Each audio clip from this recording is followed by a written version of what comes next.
Tiba-tiba kan, abang dia patah balik dalam keadaan senyum dah. Dah adik jom, masuk. Abang dia gelak-gelak dah. Kak Lina pelik. Kalau kata benda menakutkan, macam mana abang dia boleh senyum gelak ni? Apa dia sebenarnya?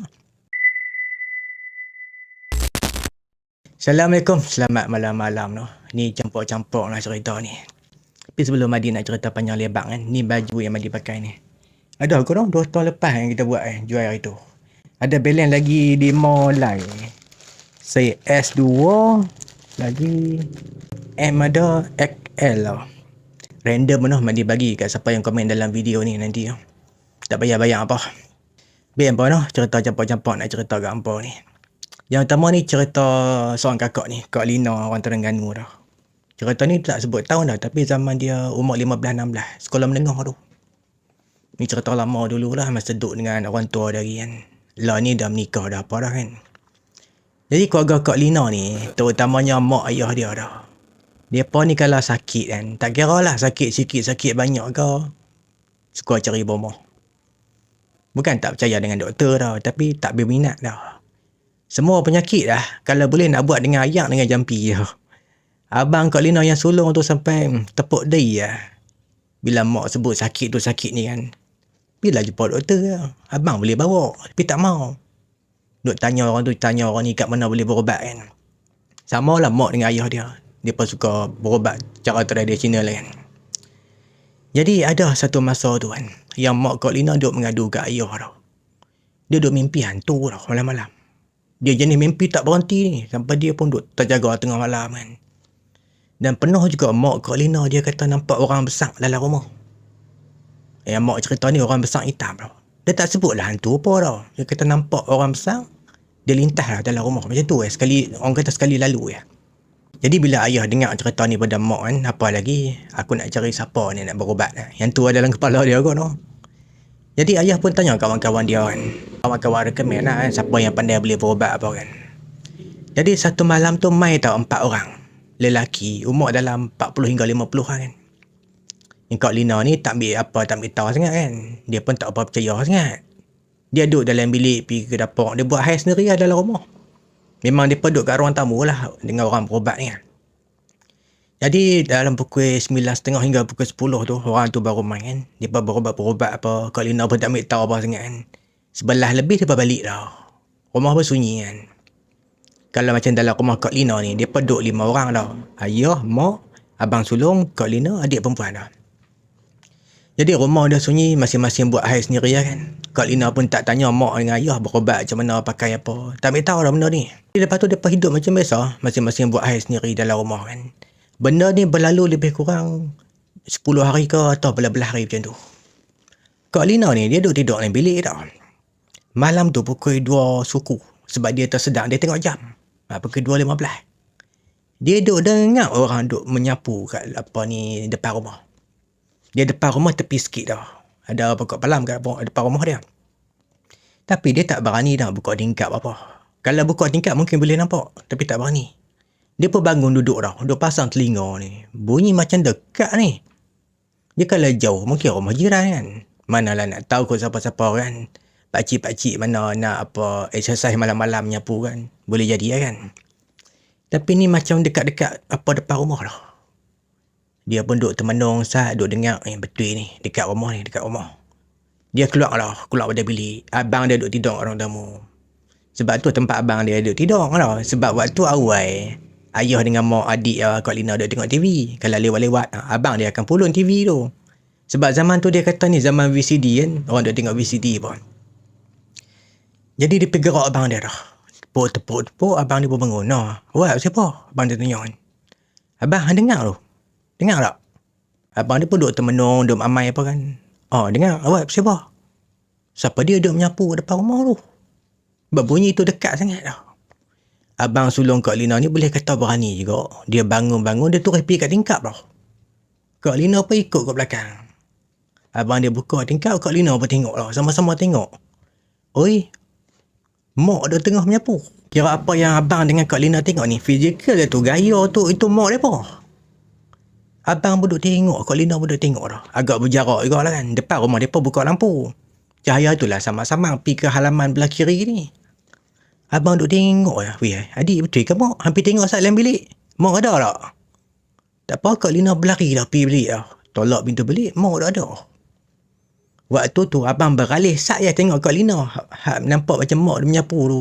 Tak ada dah pun. Nak kata mereka ni halusinasi. Tak mungkin kot. Sebab daun pelam kan, yang orang tu menyapu, yang gaya macam mak ni, memang terhimpun. Sampai kat abang dia pergi buka pintu, pergi tengok dah. Ronda kat pokok pelam tu, tengok betul daun tu memang terhimpun. Ada penyapu lidi dia sanang dekat pokok pelam. Tu memang mereka punya lah penyapu lidi tu. Tapi yang nampak macam mak ni pelik ni. Mai kot mana? Mak tengah tidur dalam bilik. Kat sini abang kata kat Kak Lina dah dengan cerita kat mak dengan ayah. Sehari panggil orang berubat lah apalah kan. Tak mau macam tu kan. Jadi Kak Lina dengan abang buat senyap lah. Tapi Kak Lina duk takut. Dia terfikir punya hari ni. Yang orang duk menyapu yang rupa macam mak kan. Nanti dia berlalu lebih kurang 2 minggu kot lebih kurang kan. Yang ni dengar orang duk cangkui. Dengar bunyi tanah ni duk cangkui. Duk cangkui tanah ni. Dengar pasang telinga lah. Benda ni jadi timing yang sama macam hari tu. Jam 2 lebih. Tu Kak Lina kata, andai katalah dia buka tingkap bilik dia ni, memang dia boleh nampak apa dia. Tapi dia tak berani lah. Bunyi cangkui tu kat tepi lah. Dia anggarkan daripada dinding bilik dah kan, tepi rumah tu. Mungkin dalam 10 meter ke, benda dia bunyi menyangkui tu. Apa-apa hal mengadu kat abang dia.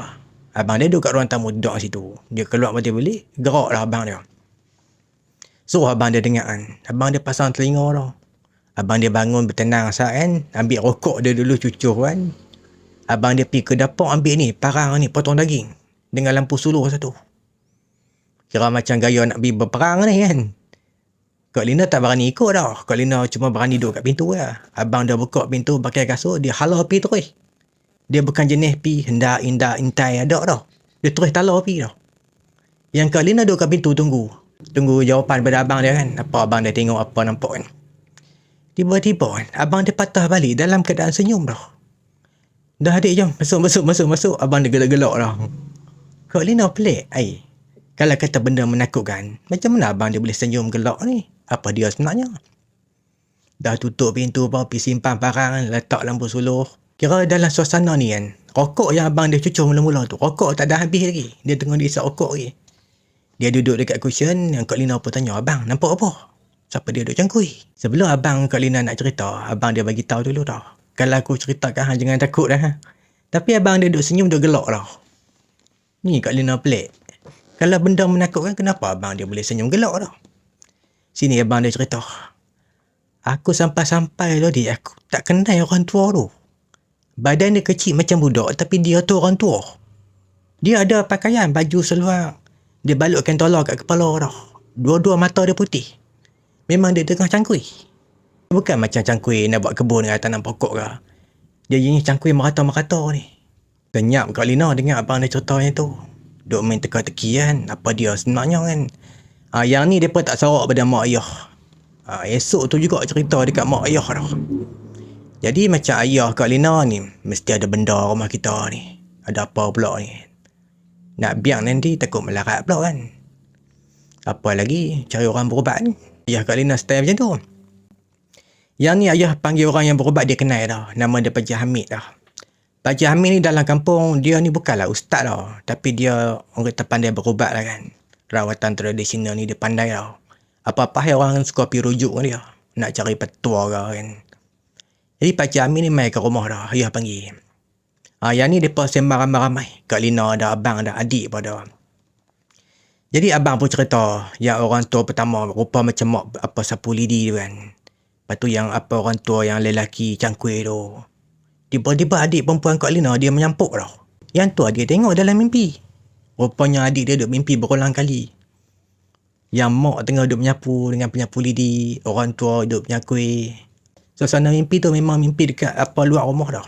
Adik Kak Lina anggap mimpi biasa kan. Jadi kat situ panjang lebar lah mereka sembang. Yang Pakcik Hamid ni dia pun cerita kan. Kemungkinan apa benda ni nak jadi ya. Mungkin sebab tanah ni dah ada penghuni dah dulu. Kemungkinan orang hantar ke. Orang main letak ke kan. Tu semua kemungkinan sajalah kan. Lepas tu Pakcik Hamid tanya lah. Sebelum-sebelum ni ada tak orang main rumah dah? Ayah dengan mak pun jawab kan. Ada ni jiran-jiran duk main sembang depan rumah macam tu lah kan. Cik Amik pun tanya lagi lah, lain benda tu ada tak? Ingat-ingat balik, tu yang main 4 orang berubat tu, yang kawan ayah recommend ni. Tu Cik Amik pun tanya, kenal ke siapa tu? Tak kenal pun orang recommend. Tanyalah berubat apa, buat apa kan. Dia minta abah bayar banyak mana. Waktu tu Kak Lina kata, 500 dah bayar lah. Tu zaman orang duk tengok VCD kan. 500 kira besar lah. Yang main tu 4 orang, tapi bukan 4 orang berubat. Seorang yang berubat lah, tukang ubat dah.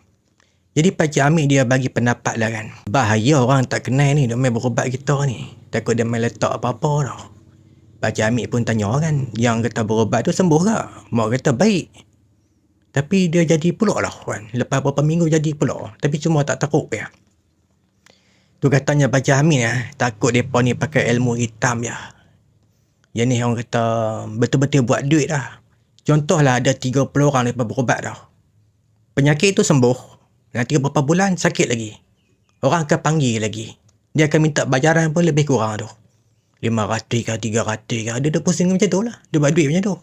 Tapi Pakcik Amik ada bagi tahu kita bukan nak tuduh dah. Tapi ada kemungkinan juga dah. Dah lama panjang lebar dia bersembang kan. Cerita kat Pakcik Amik pasal gangguan apa. Pakcik Amik dia minta besen isi air. Lepas tu ambil garam dia tabur sikit tau. Dia pun pegang besen tu. Dia baca ayat Quran tau. Dia rukiah kan. Baca tu dia kata jom nak keluar Ustaz. Ronda kat luar rumah nak tengok kok ada apa-apa kan. Dia ronda keliling rumah, abang follow, abang sambil suluh tau, teman Pakcik Amik ni. Dia duduk ronda percik keliling rumah kan. Sampailah dekat satu pokok bunga ni. Dia Pakcik Amik angkat, dia suruh abang korek tau. Korek tak dalam pun. Jumpa tulang. Tapi dalam cerita ni dia pun tak sebut lah tulang binatang atau tulang apa kan. Tapi dia memang tulang warna putih tau. Dekat tulang tu dibalut dengan benang warna hitam banyak tau. Lepas tu dia cucuk dengan jarum. Benda tu bukan satu jumpa dah, 2. Kira ni pintu rumah, bila dia keluar terus kan. Di kanan satu, kiri satu. Dua-dua tu duduk bawah pasu bunga. Tapi tertanam dah. Jadi ayah dengan mak pun terkejut jugalah. Ni cara ni macam orang main buat ni kat kita ni. Kita bukan ada masalah dengan orang, gaduh ke apa. Tahu-tahu yang 4 orang tu apa. Agak-agak mak kan. Dia syak macam tu. Lepas tu Pakcik Amik dia minta ni, guni beras.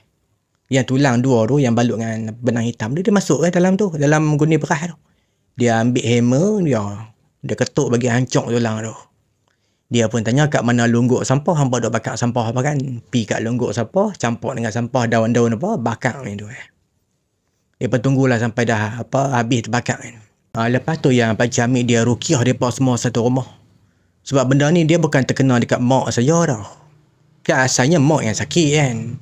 Betul berubat mak kan. Tapi benda tu dah ada kat rumah. Dia takut melarat kena dekat orang lain sekali.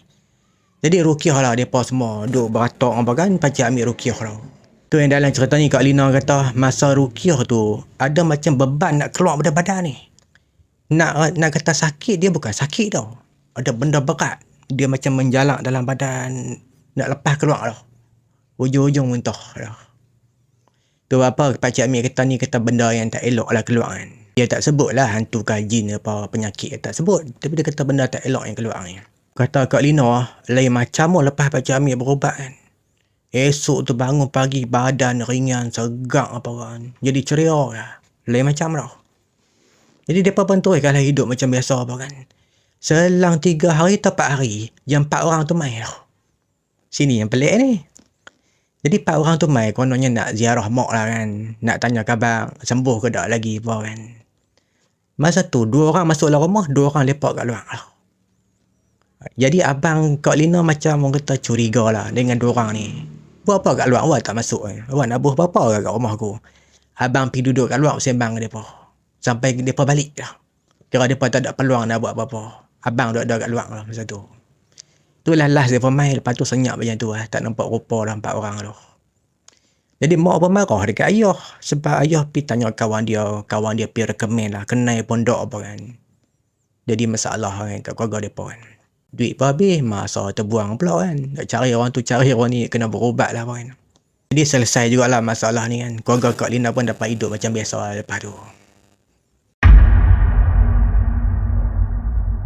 Madi perasan juga orang banyak cerita lah, orang duk bercerita high mistake dekat R&R Gurun kan. Ada baru-baru ni Madi pun singgah juga nak tengok suasana kan. Tapi siang hari lah kan, pukul 2:30. Tu pun sebab hujan, nak relax lah apa kan. Tengok biasa ya, orang ramai, tempat cantik kan. Tu daripada kata berantu kena kacau apa kan. Tak tahulah cerita orang, kita mana boleh nak mengesahkan betul ke tak kan. Dia macam dalam cerita ni, abang ni cerita. Dia benda ni dia punca daripada R&R Gurun lah, yang kena dekat anak dia. Bernama Abang Karim tu, daripada Taiping. Jadi Abang Karim ni orang kata orang menega lah kan. Dia ada 2 biji kedai makan. Jadi masa tu kan, dia tak sebut tahun bila lah cerita ni. Waktu tu bini dia nak bersalin tau. Tapi ada dekat Peralih. Duduk di sana rumah mak ayah kan. Kan Abang Karim ni orang Taiping, kahwin dengan orang Peralih kan. Masa bini dia mengandung tu, duduk di Peralih tau. Sebab sana dia beradik ramai boleh tengok-tengok lah. Ni Abang Karim. Dia sibuk di Taiping dengan kedai makan dia. Jadi waktu tu anak sulung dia lelaki, umur 8 tahun, nama Razif tau. Duduk dengan Abang Karim tau. Bukan apa, anak dia pun pandai juga lah buat tolong-tolong buat kerja kat kedai apa kan. Jadi nanti dekat-dekat bini dia nak bersalin, Abang Karim dapat tahu dah kan anggaran tarikh bila apa kan. Dia nak balik ke Peralih dah. Malam tu pukul 9 dah. Dia dengan anak dia nama Razif kan. Dia bergerak pada Taiping, balik ke Peralih dah. Urusan kedai makan dia serah dekat anak buah dia yang dia boleh percaya kan. Dia pun bagi tahu kat anak buah dia, mungkin lama aku balik kali ni kan. Sampai bini dia bersalin apa kan. Pukul 9 dia bergerak dah daripada Taiping. Dia naik kereta ni, apa Hilux 4x4. Anak dia pun duduk di sebelah ya. Jadi dia tak boleh dah jalan jauh. Dia kata boring dah. Pantang jumpa kedai minyak ke, dia kira nak singgah ke. Kurang-kurangnya pergi tandas zat ke, minum ayak ke, cerai ayak kan, sok rokok ke. Dia jenis pantang lah kalau jumpa kedai. Sebab dia boring jalan jauh. Boleh tahan tu, apa ni Taiping nak ke Peralih. Sayup pun tu. Kira jauh juga lah. Jadi singkat cerita tu, yang masa sampai R&R Gurun ni. 12 lebih ke sebelum pukul 1 kalau tak silap dia tu. Biasa ya suasana. Dia pun nak pergi cari kopi kalau ada kan. Nak relax sak rokok apa, tandas apa kan. Ada kot dalam agak-agak dia 15 minit. Dia dengan anak dia dekat R&R Gurun ni. Dah settle lepas semua, dia pun nak keluar dah. Kan dekat R&R Gurun ni, sebelah kiri nak keluar tu kan. Kan ada stesen minyak apa kan. Ke depan sikit, betul-betul dia nak masuk highway dah. Tiba-tiba anak Abang Karim Razif ni kan. Dia yang duduk kat seat depan ni. Dia menjerit, dia melompat pergi ke belakang ni. Dia riau-riau ni. Abang Karim betul pergi ke tepi. Bagi double signal, dia tengok anak dia. Dia pun tanya anak dia. Takut apa kan? Adalah beberapa minit pertama. Tak boleh nak cakap anak dia. Dia teriak-teriak ambil bantai tutup muka ni. Kira teruk lah anak dia punya takut lah. Sampai Abang Karim dia ambil masa, dia pujuk-pujuk anak dia kan. Baru berani buka muka daripada bantai. Dia pun pujuk pelan-pelan anak dia, panggil mai duduk depan balik kan. Sini anak dia cerita. Anak dia kata apa, nampak hantu orang tua lah. Dia pakai baju merah. Kaki dia satu, tangan satu. Dia bawa satu beg macam gundi dah. Rambut dia putih semua, mata putih. Kira belah tepi lah. Tu Abang Karim pun tengok merata jugalah. Kot dia pula nampak kan. Tapi Abang Karim tak nampak benda ni. Lepas tu Abang Karim duk pujuk-pujuk anak dia. Dia buka dekat Android player apa YouTube kan. Ayat Kursi, Ruqyah apa kan. Dia suruh anak dia bertenang apa kan. Dia pujuk lah, jangan takut kan. Hantu je kot kan. Bukan harimau, bukan gajah kan. Abang Karim dia cakap seorang-seorang lelah hati dia. Macam mana kalau aku yang tengok tadi kan. Hui boleh terbabah aku terkejut apa kan. Jadi benda tu ada dalam kepala Abang Karim dah. Macam mana anak dia cerita. Orang tua, rambut putih, mata putih. Tangan satu, kaki satu. Dia berjalan macam mana? Dia lompat lah. Guna satu kaki. Kira benda ni spontan yang anak dia nampak. Kita pergi jalan macam tu ya. Walaupun benda tu tak lama. Tapi itulah yang anak dia cerita dah. Hantu perempuan dia kata. Jadi dah masuk highway apa terus perjalanan apa kan. Abang Karim duk perasan dah. Ish takut ada kat belakang ni kan. Dia terasa hati lah macam benda tu ada kat belakang. Apa Abang Karim buat? Dia ambil apa-apa barang kan. Dia pergi himpun dekat seat belakang tu. Biar ada benda dah. Tapi tak katanya Abang Karim kan. Duk rasa macam dia ikut dah. Sebab bila tengok kat cermin, tengok belakang ni. Dia macam, orang kata macam ada benda kat belakang dah. Macam nampak kelibat manusia bentuk macam tu dah. Tapi dia bukan lama lah. Tu Abang Karim kata mungkin dia tengok dengan fikiran kot. Sebab dia takut dah apa anak dia cerita kan. Tapi nanti sampai jugalah dia peralih apa kan. Dia pun rehat apa tidur apa. Petang tu dia cerita kat pak mentua dia. Pak mentua dia boleh senyum lah kan. Bagi pak mentua dia orang kata benda biasa tu. Mengusik kan. Tak usah dia takut lebih-lebih lah. Lepas tu pak mentua dia adalah buat ayak tawak kan. Jampi-jampi ke ayak bagi mereka minum kan. Kalau benda tu melekat dekat mereka, ada kat mereka kan. Harap-harap benda tu terkeluar kan. Anak Abang Karim Razif ni kan. 2 hari dia demam masa duduk di peralih tu. Hari ketiga, hari keempat baru cargas boleh main apa kan. Nanti ke depan hari duk takut lah kan. Kau ada kesan sampingan apa kan. Tapi tak ada apa kan. Benda tu jadi kat situ, habis kat situ lah kan. Apa anak dah nampak, habis kat situ lah cerita tu. Dalam cerita ni kak ni dah pesan awal-awal tu. Jangan sebut kat mana tempat dia. Dia belah utara lah. Nama tempat kawasan tu tak payah sebut lah kan. Sebab situ orang duk menego. Ada kedai makan, orang menego tepi jalan. Ada bilik, chalet, homestay apa kan. Kawasan dia tepi pantai. Mungkin ada di antara hampa dapat tangkap pun area mana, kawasan mana kan. Jadi yang dalam cerita ni, Kak Suhaila nama dia. Waktu tu dia baru 7 ke 8 bulan kahwin lah. Saja nak pergi bercuti ke tempat ni. Saja santai-santai lah. Kira tak perlu kos yang mahal lah kan. Setakat sewa bilik, makan-makan macam tu lah. Jadi suami dia ada deal lah dengan satu tuan apa bilik ni. Dia macam chalet lah kan. Bilik ni cantik Kak Suhaila kata, dekat dengan laut apa kan. Jadi petang tu Kak Suhaila dengan suami dia sampai pukul 5 lebih kurang. Dia macam apa kan, tak barang apa. Pilah keluar cari makan apa, main tepi pantai. Orang kata dating kan. Masa tu anak tak ada lagi. Duk main tepi pantai, tengok matahari terbenam apa kan. Senja tu dia balik dah. Jadi dah balik masuk ke dalam bilik kan. Tu dalam cerita ni Kak Suhaila cerita balik. Bilik tu dia tak besar mana dah. Lebih kurang macam 15 kaki kali 12 lah. Lebih kurang lah agak-agak dia. Dalam bilik tu jugalah ada tandas apa semua. Tapi Kak Suhaila kata dia macam baru buat lah. Sebab semua nampak meralap lagi. Dengan mozaik, katil, bilik ayak apa macam baru renovate lah. Macam tu kan. Jadi waktu senja tu dia balik ke bilik kan. Kak Suhaila ni dia telefon adik dia dah. Adik perempuan dia. Dia pun beza umur 2 tahunnya. Sebab sebelum kahwin dia rapat dengan adik dia. Jadi saja dia video call adik dia. Saya nak tunjuk suasana bilik tu kan. Masa video call tu, dia macam selfie je kan. Dia pusing merata dah. Pusing. Tiba-tiba adik dia menjerit, terlepas telefon. Kak Suhaila pun tak tahu pasal apa. Waktu tu suami Kak Suhaila kan, cepat-cepat pergi tarik ni. Tirai tingkap tutup dah. Tu suami dia kata, awak tak perasan ke tadi? Macam orang kata suami dia tinggi suara kan. Tercengang Kak Suhaila, apa dia yang tak perasan ni? Yang adik dia menjerit, terlepas telefon. Suami dia kata macam tu. Lepas tu yang suami dia cerita balik. Tu dekat tingkap tadi. Nampak satu muka duk menempel melekat dekat tingkap. Muka perempuan. Nampak putih pucat dia. Kening tak ada dah. Tapi rupa perempuan. Itulah masa tu dua tingkap bawah terbuka kan. Tu suami dia pergi tutup. Senyap Kak Suhaila. Takut ni. Hantu ke apa ke kan. Jadi dia ulang telefon tadi dah banyak kali. Ada 7-8 kali tak angkat kan. Lama-lama angkat juga dah. Tapi mak yang apa cakap dah. Tu mak tanya. Ni adik yang nampak apa tadi ni? Telefon hang tadi. Kak Suhaila pun terpaksa menipu kan. Orang tu adik tengok tadi tu. Padahal bukan orang pun. Sebab suami dia keluar pergi ronda tengok. Tepi-tepi apa chalet ni kan. Mana ada orang. Kalau kata orang sekalipun. Siapa dia no? Dengan kening tak ada. Muka putih pucat. Betul-betul pipi dia tu menempel dekat cermin tu. Tu yang nampak jelas tu. Tapi Kak Suhaila tak perasan. Suami Kak Suhaila pun bising lah saat kan. Bukanlah bertengkap bergaduh pun. Itulah waktu maghrib tu lah nak video call adik hang apa kan. Dengan apa tirai tingkap tak tutup lah apa. Lepas tu tak apalah dia uruskan diri apa kan. Sagi malam nak keluar pula.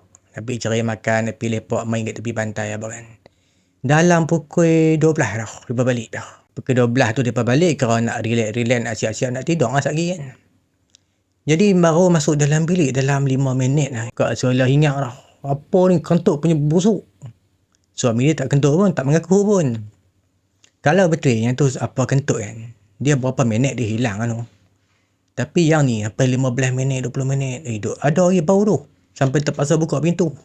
Nak bagi udara keluar masuk lah. Memang dia duk mencari bau tu. Tak jumpa.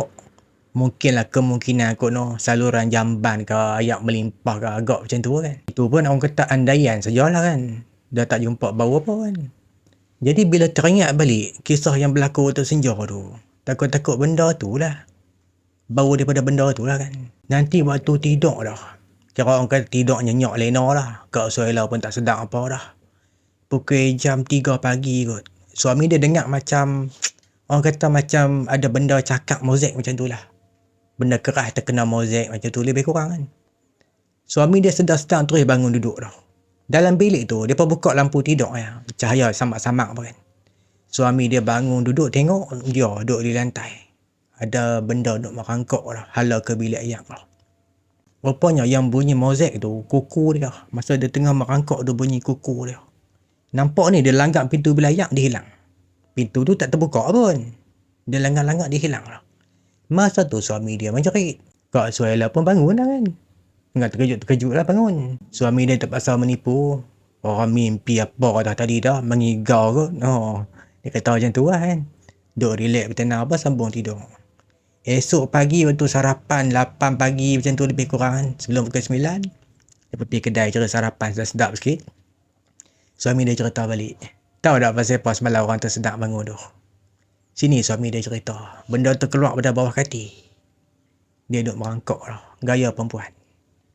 Muka tak nampak lah. Sebab muka dia tengok ke lantai kan. Dia duduk merangkak lah. Dia hala ke pintu bilik yang dia hilang. Mujur lah. Siang baru suami dia cerita. Kalau malam tu cerita juga. Dia boleh tak lena. Jadi Kak Suhaila ni. Dia tak mahu takutkan diri dia kan. Dia kata kat suami dia. Bang mimpi kot. Suami dia geleng kepala. Dak orang tak mimpi. Memang orang bangun duduk orang tengok benda tu. Tapi dalam keadaan samak-samak lampu tidur kan. Gelap juga kan. Nampak merangkak pi. Mujur muka tak nampak. Kira boleh nampak badan lah. Tangan dia terbuka kan. Dia nak merangkak lah. Pergi ke pintu bilik ayam lah. Tu katanya Kak Suhaila kan. Mujur siang-siang baru cerita kan. Lagipun satgi tengah hari pukul 12 dia nak balik lah. Keluar pada bilik tu dah. Taklah terasa sangat kan. Lagipun Kak Suhaila tak nampak benda tu.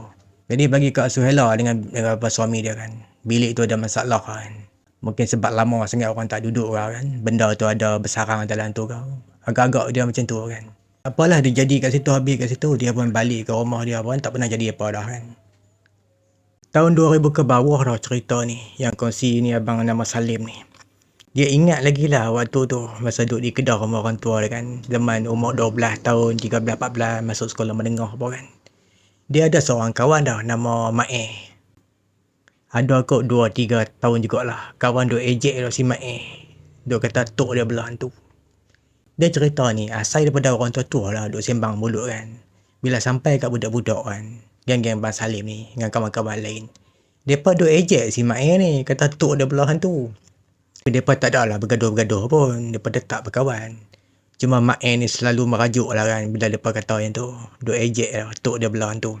Jadi tok si Ma'e ni seorang orang tua yang dah uzur lah masa tu lah. Nama dia Mak Yam. Nama dia Mariam dah. Dia pada panggil Mak Yam. Memang betul Ma'e dia cerita. Tok dia pun tak sihat kan. Tak larat. Tapi berubat apa hospital klinik tu biasa kan. Jadi Salim ada tanya si Ma'e. Betul lah yang kawan-kawan dia kata tok orang belah tu ni. Ma'e pun tak tahu nak cerita. Dia pun budak lagi masa tu. Umur 12-13 tahun kan. Jadi lama lepas tu kan nanti geng-geng mereka, geng budak-budak ni yang 12-13 tahun ni. Ada yang masuk sekolah menengah dah. Tingkatan 3, tingkatan 4, tingkatan 5 kan. Geng-geng mereka, geng-geng Mak Salim ni lah. Masa tu kecoh dah satu cerita dah. Orang kata nampak hantu kat kampung. Dia bukan nampak terbang ke pokok ke atas bumbung rumah orang ke. Tak dah. Jalan kot jalan. Jadi siapa yang jumpa kan mesti lari dah. Kalau naik motor akan patah balik. Cari jalan lain nak balik nak lalu. Siapa pun tak berani nak dekat dengan hantu tu. Ada ke belah-belah kali dah orang duk jumpa dah. Jadi bila jumpa dekat orang yang berani, dia pergi tengok. Bukan hantu. Yang tutup si Mak Yam ni. Dia pakai kain telekung. Tapi dia tak tutup kepala dah. Dia biar rambut dia terbuka tu. Tapi kain telekung. Kain telekung tu pula bukan kain baru. Kain yang jenis tak basuh ni dah kuning-kuning kan. Kotak lah kan. Jadi geng-geng orang kampung pergi hantar lah Mak Yam ni ke rumah dah. Benda ni jadi lewat-lewat tau. Ke 2-3 pagi. Kat sini keluarga Mak dia pelik lah. Kok mana apa ni Mak Yam ni keluar? Pintu kunci dah. Lubang pun tak ada dah. Tapi dia tak abang kok mana dia keluar.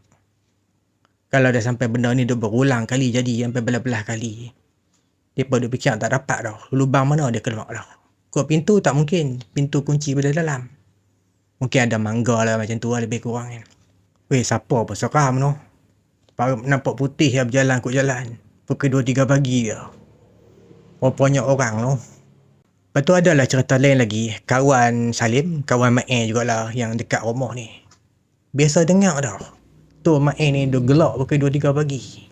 Jadi bila dia tanya balik Mak kan, Mak kata tok dia mengigau. Dia bukan mengilai tau, dia gelak tau. Benda ni memang apa orang kampung duk bincang, keluarga Mak berbincang kan. Dekat tok Mak ni, Mak Yam ni, ada benda ni. Mungkin dia ada menuntut apa-apa ke, membelah apa-apa ke. Jadi betul lah sangkaan kawan-kawan dulu yang duk ejek Mak kata tok dia belah hantu kan. Tapi dia pun tak tahu benda apa sebenarnya. Apa yang dia syak lah, dia ada menuntut apa-apa tau. Bila orang main berobat, tanya dia kan, kok ada belajar apa-apa dulu ke. Dia tak mahu abang. Andai katalah dia bagi tahu kan, dia ada ambil apa-apa ilmu ke, senang dia pun nak berobat. Tapi bila dia tak abang, jadi payah benda ni nak berobat. Lepas tu adalah cerita kawan dekat-dekat rumah kan. Nama dia Jack tau. Dia sampai teriak dengan bergegang badan. Dengar suara Mak Yam ni gelak je. Sebab mereka dah ada dalam kepala, Mak Yam ni kat dia ada hantu, ada benda kan. Bila dia gelak tu, dia duk terbayang macam-macam dah. Ni member nama Jack ni mengatak badan tau. Sampai teriak tau. Bila dengar Mak Yam ni gelak tau. Dia gelak kan. Pukul 2-3 pagi tu. Siapa tak takut? Jadi lama lepas tu kan, masa pun berlalu, mereka dah pakat habis sekolah kan. Tapi ramai yang tak bekerja lagi. Dia suka lepak-lepak dengan kawan-kawan ramai-ramai kan. Baru habis sekolah kan. Mereka ni geng-geng Salim ni, mereka bercampur bukan umat sebaya dah. Ada yang tua sikit, ada yang muda sikit kan. Jadi dapat cerita pada Mak dah. Kata orang nak main berobat dalam nituk dia. Mereka pula tahu kan kata Mak ni ada benda kan. Dengar kata nak berobat, pakat pergi tengok lah. Tapi tak masuk dalam rumah pun. Pakat berhimpun kat luar rumah. Intai-intai, ambil tahu macam tu kan. Jadi Bang Salim rupi nak tengok. Lepak-lepak kan dengan kawan-kawan. Ada 7-8 orang lah. Geng-geng orang tua pun ada. Adik-beradik pun dalam rumah. Orang berobat pun ramai. Semua muka tak kenal ni. Mungkin orang luar lah. Malam tu jadi suspend juga dah. Sebab apa? Ni ahli keluarga Mak kan. Abang-abang dia apa kan. Pergi pinjam tangga dekat rumah jiran. Tangga kayu tu. Bagi kat orang berobat tu. Geng dia pun main ramai orang berobat ni. Dia kat tepi rumah. Dia panjat. Naik atas bumbung. Buka bumbung lah. Tu Salim kata. Selama ni dia dengar cerita lah. Orang berobat buang benda kan. Buka bumbung. Ni tengok sendiri ni. Orang kata berdebak-debak ni. Nak jadi apa lagi ni. Tapi dia pun tak tengok terus lah kan. Intai-intai pun nampak telinga orang juga. Dia pun duduk luar rumah. Dengar ni. Yang Mak Yam ni mengerang lah. Macam ada benda nak tarik keluar pada dia lah. Nah pula malam tu suasana dia berangin kan. Seram dia jadi tu. Yang Mak pula, dia duk takut dah. Duk mengetak badan. Dia duk kata habis lah, saka masuk badan aku lah. Saka masuk badan aku lah. Mak ni sampai tidur rumah jiran. Rumah kawan-kawan juga lah kan. Tidur situ, makan situ. Tak berani balik rumah. Sebab duk teringat tok dia ni. Ada benda, ada hantu. Takut masuk dalam badan dia. Sampai jadi macam tu Mak ni. Last kali orang berobat kan. Dengar dia takbir dah. Senyap. Suara mengerang Mak Yam tak ada dah. Selang beberapa minit, dapat berita kan, daripada orang dalam rumah beritahu Mak Yam tak ada dah, meninggal dah. Mak Yam mana balik rumah, duduk rumah jiran tu. Dia duduk takut, dia duduk kata sakau tu nak masuk badan dia. Dalam cerita ni Bang Salim kata Mak ni dia tak ambil tahu langsung masa menguruskan jenazah apa tok dia kan. Adik-beradik ayah lah semua buat kan, dengan orang kampung sekali lah. Dia duduk rumah jiran. Dia jadi takut dah. Lepas tu selang sehari dua tu adalah buat kenduri arwah apa kan. Bang Salim dengan geng-geng dia main lah makan kat rumah Mak ni kan. Tak ada apa yang pelik kan. Nanti selang beberapa hari ke depan dah. Riuh khas kampung dah. Siapa yang dekat-dekat rumah Mak ni, berapa kali tengok langsiak duk terbang atas bumbung. Atas bumbung tepi rumah, dia macam cari ruang lubang nak masuk dalam rumah lah. Tu Bang Salim kata ada kot 6 ke 7 kali orang nampak langsiak ni.